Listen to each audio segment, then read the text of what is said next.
Now, Kong Skull Island was never just a giant monster movie or a reboot of King Kong. No, it was setting up another shared universe created by Legendary Pictures and Warner Bros., the Monsterverse. And because of that, it's got a post-credit scene, because, well, of course it does. All shared universes have post-credit scenes. So let's talk about this scene and why it's so important for the years to come. So before we talk about the post-credit scene in detail, let's first provide a little bit of background information and talk about Monarch. Now, Monarch is basically a shield for this new Monsterverse. It was founded back in 1946 by President Harry S. Truman.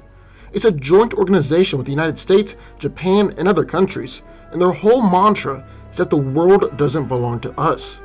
They are basically all of these ancient beings, or mutos, which stand for massive, unidentified terrestrial organisms which roam the Earth.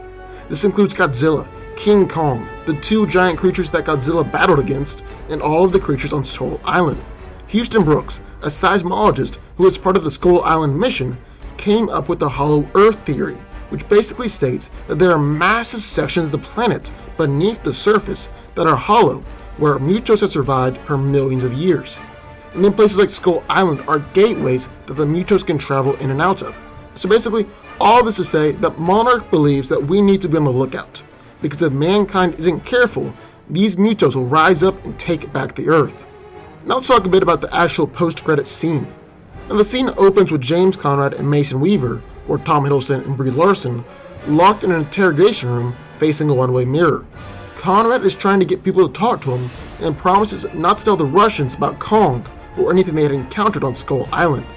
Then Houston Brooks and San Lin, two of the Monarch scientists who had survived Skull Island as well, walk in and welcome their friends to Monarch.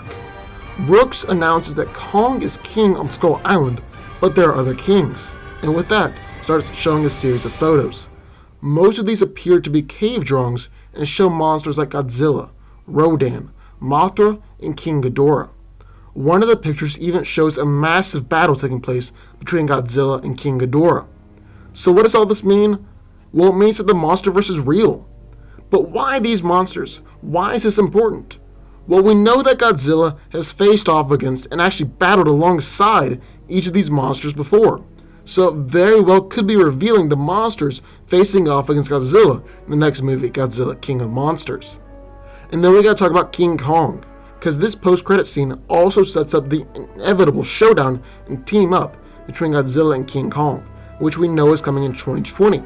And also, just so you're all aware, in the 1970s, Kong is still relatively young and still growing, so by modern times, he should be much taller and able to hold his own against the King of Monsters. So there we have it. That's the post-credit scene breakdown for Kong Skull Island. What y'all think? I would love to hear your thoughts, so sign out down in the comments down below. Also, if you enjoy videos like this one, and my movie reviews, and trailer breakdowns, and all that fun stuff, and casting announcements, and theories, and just all that will all be over on my other channel, Danko Reviews. So be sure to go over and check that out and subscribe to that one, and also be sure to subscribe to this one as well. See y'all next time. Bye.